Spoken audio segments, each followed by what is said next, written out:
Porto e Negócios, patrocínio Brasil Terminal Portuário, acreditar e inovar.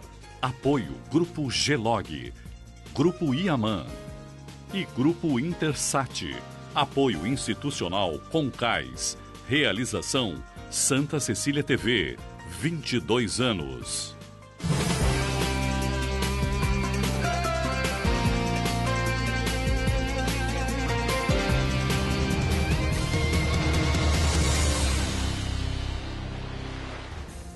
Olá, está no ar Porto e Negócios, o nosso espaço semanal para que possamos debater assuntos importantes em relação aos portos internacionais, portos do Brasil e principalmente em relação ao Porto de Santos.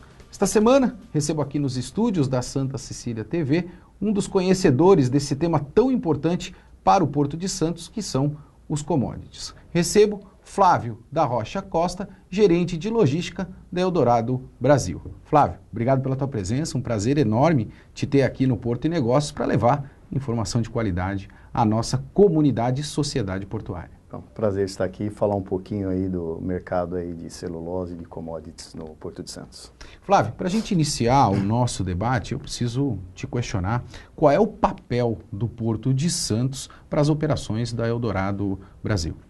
Bom, Eldorado Brasil é uma empresa muito nova no mercado de celulose. A gente iniciou as operações em 2012, em dezembro de 2012, quer dizer, praticamente uma empresa que ainda está amadurecendo. A importância do Porto de Santos, ela é totalmente fundamental e essencial, porque 95% da produção do Eldorado Celulose ela é exportada. Hoje nós temos uma unidade produtora na cidade de Três Lagoas, que é o Mato Grosso do Sul. Nessa região a gente tem uma conexão ferroviária que vem até Santos, e dessa planta a gente hoje produz em torno de 1.700.000 toneladas de celulose. Ano? Isso, 1 milhão de toneladas, 1.715.000 mais ou menos toneladas ano. 95% disso, em torno de 1.600.000, a gente exporta. Então, assim, o Porto de Santos... O restante é para consumo mercado do nosso interno. mercado A gente interno. utiliza no mercado interno e a gente tem alguma coisa ainda que nós mandamos via caminhão ou mercado interno ou para a Argentina. Você me permitir fazer um recorte? A gente tem um público bastante seleto e técnico, evidentemente, que acompanha o nosso programa, mas também a gente tem aí uma comunidade, pessoas que acompanham o nosso programa, que não tem o profundo conhecimento do tema. E aí eu preciso te fazer esse questionamento. Como é que é utilizada a celulose, na verdade? Para que serve a celulose? Então vamos do início, né? Então a celulose ela é matéria-prima para a produção de papel. Como que funciona? Nós temos toda uma plantação, hoje a Eldorado aí, nós temos em torno de mais de 200 mil hectares de terras plantadas de eucalipto. Então, nós fazemos a celulose a partir da madeira eucalipto. A gente planta essa árvore a partir da muda, ela vai se tornar uma árvore adulta em torno de 6 a 7 anos, e aí nós fazemos o corte da madeira. Essa madeira ela vai para a indústria, onde ela é picada, e nós fazemos pedaços pequenos, onde a gente chama de cavacos de madeira. Essa madeira, esses cavacos de madeira vai para o cozimento, nós cozinhamos essa madeira. Nesse processo, há um processo químico que tira a lignina, e aí a partir dessas fibras que ficam dessa madeira, a gente começa o processo da produção da celulose. Então ela passa por um branqueamento, quer dizer, também mais um processo químico para branquear, porque quando ela termina o processo de cozimento, ela fica marrom da cor da madeira. A gente faz o processo de branqueamento, a partir de encerrado o processo de branqueamento, ela vai para um processo de secagem, onde ela vai se tornar uma folha bem rígida, e essa folha vai ser enfardada, né? A gente enfarda... São os fardos de celulose. São pequenos fardos de 250 quilos, que vai se tornar um grande fardo de 2 toneladas. Uau. Esse fardo ele é amarrado com arame, e esse arame, essencialmente, justamente para a gente poder fazer o içamento dele para dentro do navio. Qual é a maior demanda hoje de produtos mundialmente falando? Quando a gente fala do mercado global de celulose, a gente fala no mercado de 64 milhões de toneladas ano. Isso eu estou falando de celulose que é utilizada para o papel, tudo que é focado no papel. Então, dentro desses 65 milhões, a gente tem produzidos no Brasil em torno de 18 milhões de toneladas. Então, realmente o Brasil hoje é o maior produtor hoje de celulose para mercado, né? Hoje a Eldorado, dentro desse segmento, a gente exporta em torno de 45% para a Ásia, que hoje é o mercado que tem a maior crescente aí, ano a ano vem crescendo bastante. Nós temos em torno de 35% que nós mandamos para a Europa, o mercado europeu. Aí eu tenho 10% nos Estados Unidos e 10% aqui na América Latina. O mercado cresceu aproximadamente 52% nos últimos 10 anos. Ao que se deve essa demanda, Flávio? O mercado ele cresce, pelos números estatísticos, em torno de 1,2 milhão a 1,5 milhão de toneladas por ano. E é claro que o maior crescimento está no mercado da Ásia, onde tem essa crescente, muita população saindo da zona rural, vindo para a zona urbana, e aí acaba que utilizando mais, principalmente a linha de papéis higiênico, papel para nós chamamos de tissue, né? Sim. Que são os papéis para você secar o rosto, o guardanapo que você utiliza. Existem então, outras linhas também de produção, como caixas de remédio, entre outras questões. Nós temos hoje o foco dessa linha de celulose, principalmente a gente chama de fibra curta, né? Eles vão especificamente para a linha de tissue, que seria essa linha aí de descartáveis, né? Papéis descartáveis. Tem papéis especiais. Então, por exemplo, a gente pode olhar aqui no seu cenário, você tem esse filme que aqui nada mais é do que ele tem um pouco da produção tem um pouco de celulose. Tem um pouco de Eldorado na Tem um pouco de Eldorado. Aqui na mesa também, essa capa cenário. Aqui que cobre a mesa também tem um pouco de celulose. Nós temos uma linha que é a linha de embalagens, e a linha de embalagens são essas caixinhas de remédio que você tem. Sim. A gente tem um pouco de celulose ali, naquelas linhas que você compra no supermercado, de pizza congelada ou produtos congelados, aquela embalagem. As embalagens também, de um modo geral. Ela tem a celulose. Celulose a gente tem dois segmentos, né? Tem a fibra curta, que é onde é a especialidade Sim. do Brasil, e tem a fibra longa. O que é a diferença de um para o outro, além do tipo da árvore, é que a fibra curta ela é mais resistente e a fibra longa ela é um pouco mais suave. Então, vou te dar assim, você tem uma comparação muito, muito interessante aqui no Brasil, que é o papel higiênico. Sim. Você utiliza o papel higiênico aqui no Brasil, você vê que ele é bem macio. Quando você vai fazer uma viagem no exterior, Europa, Estados Unidos, o papel higiênico ele é um pouco mais consistente. Sim. Por quê? Porque lá eles misturam a fibra longa junto com a fibra curta. Então, se você colocar só a fibra curta, ela fica muito macia, né? Evidentemente, dá para perceber que vocês operam aí o que eu chamo desde a borda até o core, né? Ou seja, Isso. Você vem lá da produção, você manipula toda essa celulose até partir para o processo da operação portuária e exportação desse produto. Dentro dessa tua logística, dessa tua cadeia produtiva, eu quero entender que o principal modal utilizado hoje pela Eldorado seja o modal ferroviário, ou isso ainda está para se desenvolver, Flávio? Não, na verdade, quando nós iniciamos as operações, nós iniciamos a operação com o modal ferroviário e também com o modal hidroviário, porque a Eldorado ela tem um porto dentro da indústria. Então, esse porto é um porto que ele está à beira do Rio Paraná. Esse porto, a gente utilizava as barcaças para levar da nossa unidade até a cidade de Perdeneiras. Então, ele pegava... Seria o modal hidroviário. Isso, o Rio Paraná, pegava o rio, o Tietê, e ali a gente descarregava a mercadoria em Perdeneiras e depois transferia para o modal ferroviário, através da MRS. E lá em cima, em Três Lagoas, existe uma cidade próxima de Três Lagoas chamada Aparecida do Taboado, que fica no Mato Grosso do Sul também, onde nós montamos um terminal multimodal para que recebesse a nossa celulose através de caminhão e de lá a gente transfere para o trem para poder vir a Santos. Então, esse foi o início da ideia e o conceito formado.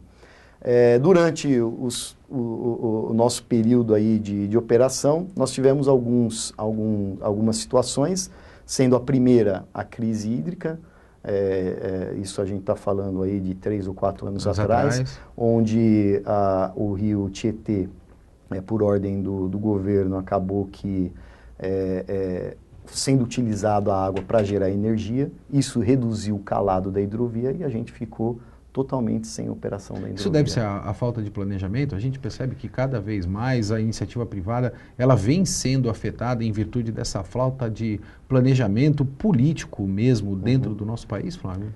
Olha, é assim, inclusive, isso a gente questionava muito na época, porque tem uma lei que o governo ele tinha a obrigação de manter um calado mínimo para poder fazer a navegação. E isso não foi cumprido. A gente tentou de todas as maneiras, é claro que não é um investimento baixo quando você trata de hidrovia. Indiscutível. Na época, a gente acabou tendo que parar completamente a operação, ficou por 2 anos parado a hidrovia na Tietê, e infelizmente a gente teve que migrar parte dessa operação para o caminhão e parte dessa operação foi para outra parte da ferrovia que nós tínhamos naquela época ainda a LL, né? É lógico que hoje, a gente tem interesse de voltar para a hidrovia, é óbvio e é importante, porque uma barcaça, uma composição que eu tenho com 4 chatas numa hidrovia, eu consigo substituir praticamente quase 100 caminhões. E hoje, na verdade, boa parte do teu transporte ele vem sendo de... Hoje, 100% ele está sendo feito rodoviário, né? O que gera um custo muito maior até por ser longas distâncias, Flávio. Na verdade, assim, tudo... o custo não está tão muito diferente da ferrovia, tá? Quando você compara, você trazer o produto direto da fábrica para um porto, e você compara que eu tenho uma perna ferroviária até um terminal, tenho o custo do terminal e tenho mais uma outra perna para levar até o porto, os custos eles não são tão diferentes. Mas o ponto não é esse, o ponto hoje eu tenho uma produção de 1.700.000. O dia que eu tiver uma produção de 4 milhões, não tenha dúvida. Lógico, a diferença o custo muda, né? Eu vou necessitar de mais caminhões, então... Você falou da estabilidade jurídica, eu gosto de tocar nesse ponto e a gente percebe que isso é uma realidade dentro do nosso país, essa estabilidade que a gente sofre aí juridicamente em relação a todos os processos. Mas de outra forma também a gente percebe dentro do novo governo uma iniciativa muito grande para fazer uma participação de gestão entre a iniciativa pública e a iniciativa privada também. Mas, de toda forma, me preocupa muito quando a gente fala destas concessões, uma vez que a gente corre o risco de determinados monopólios. A gente acompanhou em março desse ano a concessão ferroviária, que não era feito há muitos anos dentro do nosso país, e ela foi vencida por uma operadora que a gente conhece. A gente não está correndo o risco de gerar algum tipo de monopólio para acesso às ferrovias dentro do nosso país, Flávio? Uma pergunta bem interessante. Bem delicada, mas é isso que a gente faz. A gente traz o executivo com conhecimento para tirar as dúvidas em relação ao nosso segmento. Eu acredito que não. Claro, tem a possibilidade, tem todas as ferramentas para ser, né? Sim. Mas eu acredito que hoje o governo tem agências reguladoras e que muito são atuantes nesse tipo de situação. Então, no caso da ferrovia, a gente tem a NTT, que é uma agência reguladora. Então, toda vez que nós temos alguma necessidade ou entende que aquilo não está sendo prejudicial, não só para a companhia, mas para o país, a gente leva os casos, a gente aciona. Então, eu acredito que esse é o papel fundamental das agências, ela poder, de uma maneira imparcial, ela conseguir chegar e arbitrar quando tem algum tipo de conflito entre o produtor ou a empresa que está gerenciando aí a ferrovia, né? Evidentemente. Você percebe que aqui a gente tira os grandes executivos da zona de conforto para levar informação de qualidade para vocês. Porto Negócios vai para o primeiro intervalo e não esqueça de acessar o nosso site e enviar lá o teu vídeo para o nosso quadro Destaque Portuário.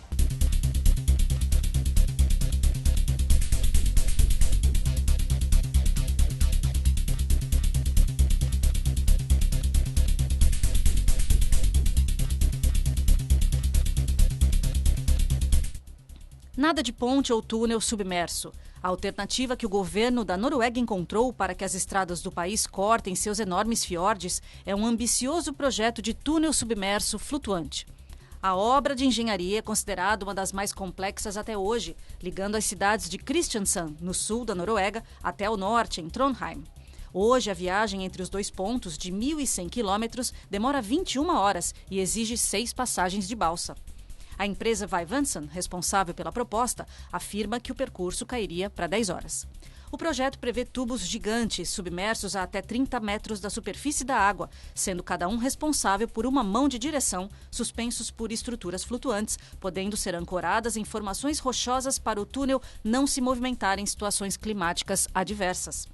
A profundidade e a altura em alguns pontos dos fiordes, assim como a distância entre eles, seriam alguns dos obstáculos. O projeto de 83 bilhões de reais, apesar de ousado e inédito, terá que esperar. Por ser complexo, não sai do papel até 2035.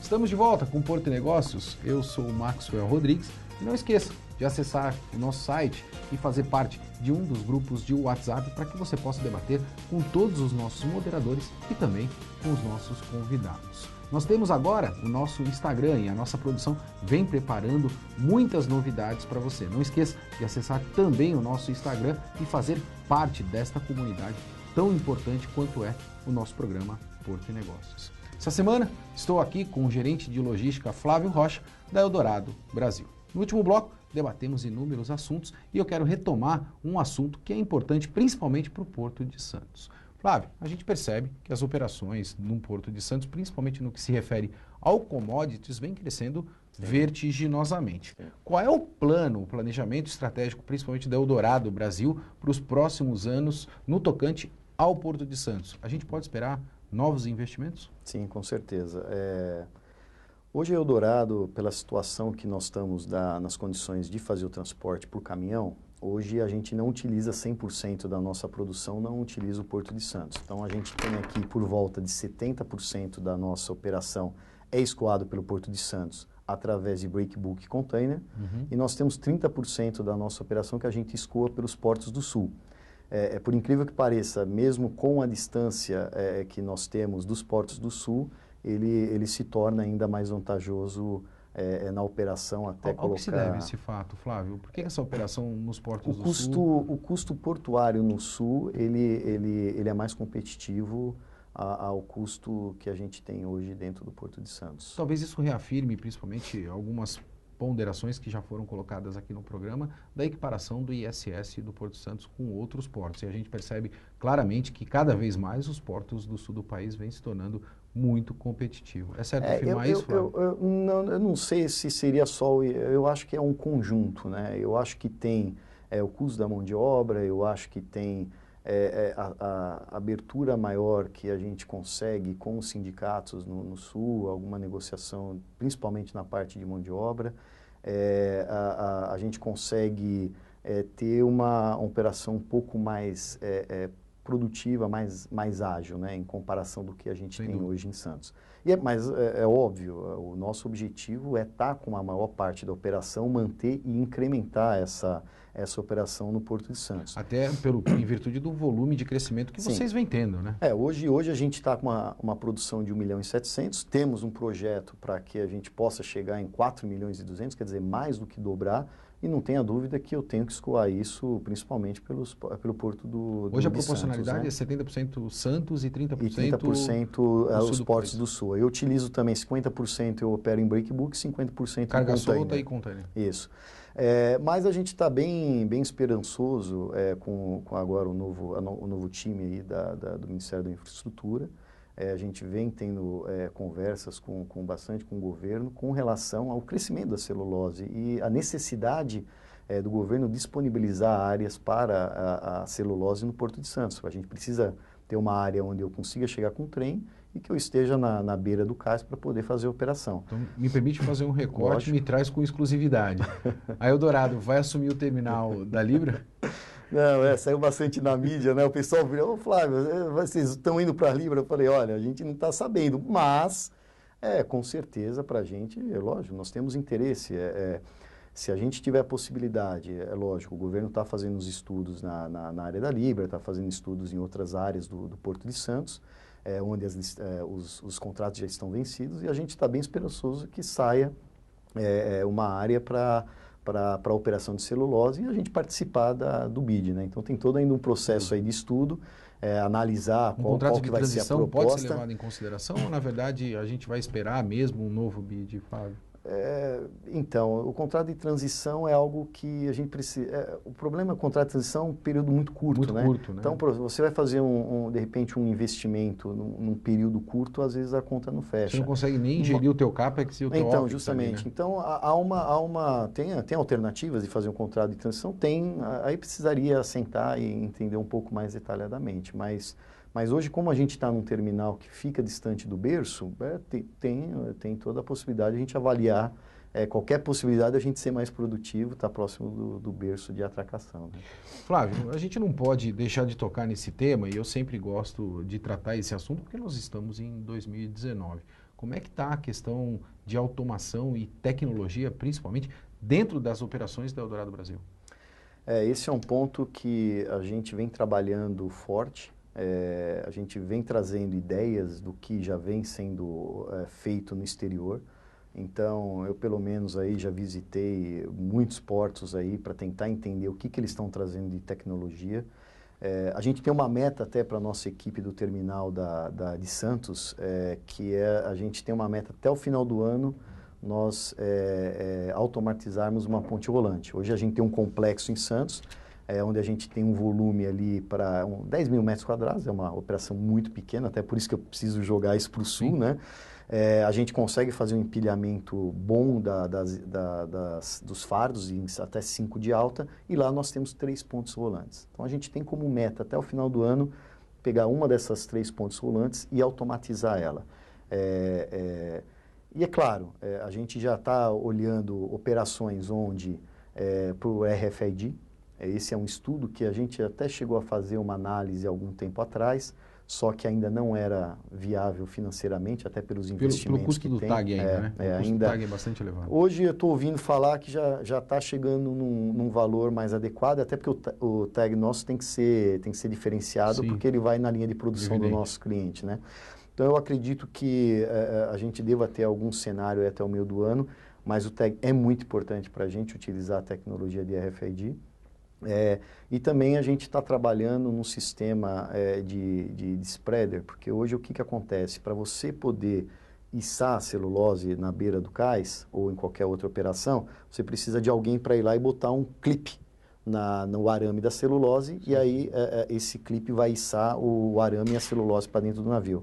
Nós estamos já verificando situações que já vêm ocorrendo, inclusive na Finlândia, onde o spreader chega próximo, faz a leitura do arame, já faz o agarra e já sobe, sem precisar de ninguém para poder, quer dizer, muito mais produtivo. E é um ponto também que eu acho que a gente vem tratando muito, tanto com o pessoal de sindicato, quanto o pessoal das cooperativas aqui em Santos, que é isso. Vamos olhar um pouco lá na frente, se acontecer isso, eu não tenho gente especializada para comandar isso, que eu ia né? Tocar, né? Eu não tenho gente operacional. Então, assim, a gente está evoluindo nisso aí em conjunto. Esse é um questionamento que a gente vem batendo constantemente. Alguns acompanham a gente, outros acham que talvez não mude. Mas, assim, o importante é as pessoas começarem a enxergar e falar assim, bom, ele está olhando um equipamento que vai clipar sozinho a celulose em questão de segundos. São 5 pessoas que fazem o clipe. E aí? Qual que é o próximo passo para essas pessoas? A gente sempre fala de tecnologia no agronegócio. A gente acompanha muito isso e percebe claramente que vocês operam, como eu disse no primeiro bloco, da borda até o core, né? Ou seja, desde a produção ali até a operação portuária e exportação.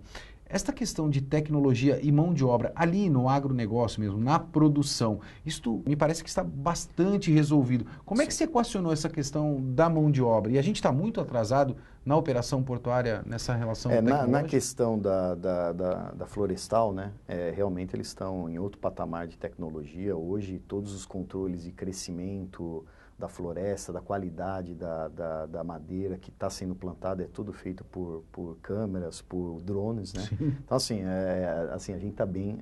Nós aqui, quando eu penso Eldorado Porto, a gente está bem atrasado. Então, por isso que a gente está começando a pensar agora nesse cenário, já para um futuro terminal de maior porte, a gente já está entrando com uma tecnologia diferenciada para esse tipo de operação. A gente tem que correr um pouco mais rápido. Posso entender que faz parte do planejamento da Eldorado Brasil para esse novo terminal, a participação em um bid de um novo terminal, a automação completa desse terminal, Flávio? Não digo completa, eu acho que é o sonho, né? Vamos trabalhando conforme a demanda, dentro do que realmente é viável de investimento e dentro do que a gente consegue fazer de acordo. Não adianta eu ter uma Ferrari e não ter um motorista para pilotar a Ferrari. Então, eu acho que a gente vai indo nos pontos, mas com certeza a ideia nossa é automatizar, dentro da medida do possível, esse novo terminal. E vamos tentar já começar pelo terminal atual, onde a gente está com essa meta aí de começar uma automatização na ponte rolante. É um excelente desafio. Infelizmente, a gente está chegando ao final do nosso programa, mas antes de chegar ao final do nosso programa, eu preciso pegar o depoimento desse executivo. Com o cenário político que a gente tem hoje, Flávio, e principalmente olhando o Porto para daqui a 10 anos, qual é o teu sentimento, qual é a tua percepção, principalmente para aquelas pessoas que estão em casa na nossa região aqui metropolitana da Baixada Santista, que dependem e vivem, evidentemente, do segmento portuário? Olha, por incrível que pareça, eu começo o ano com uma perspectiva muito boa, com o cenário do que vem acontecendo dentro do governo.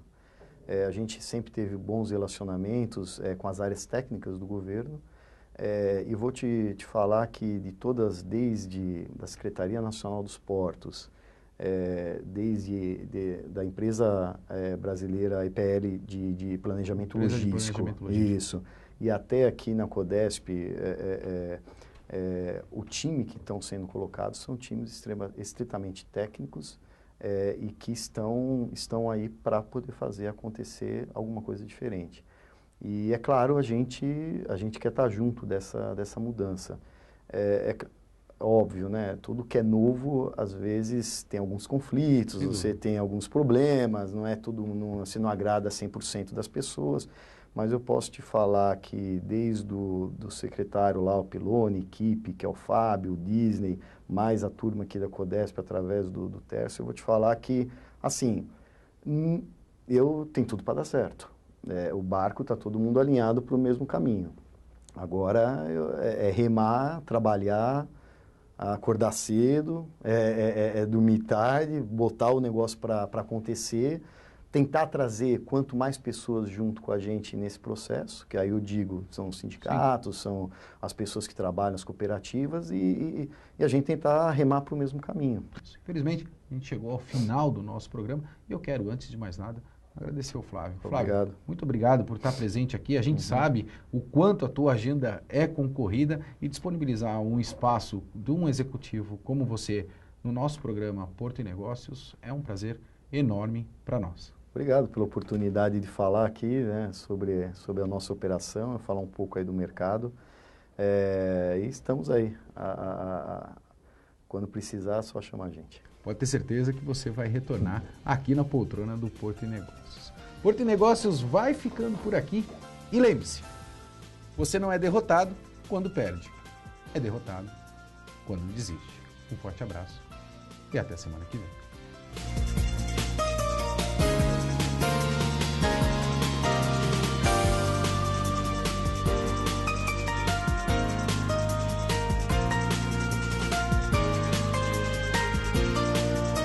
Porto e Negócios, patrocínio Brasil Terminal Portuário, acreditar e inovar. Apoio Grupo Gelog, Grupo Iaman e Grupo Intersat.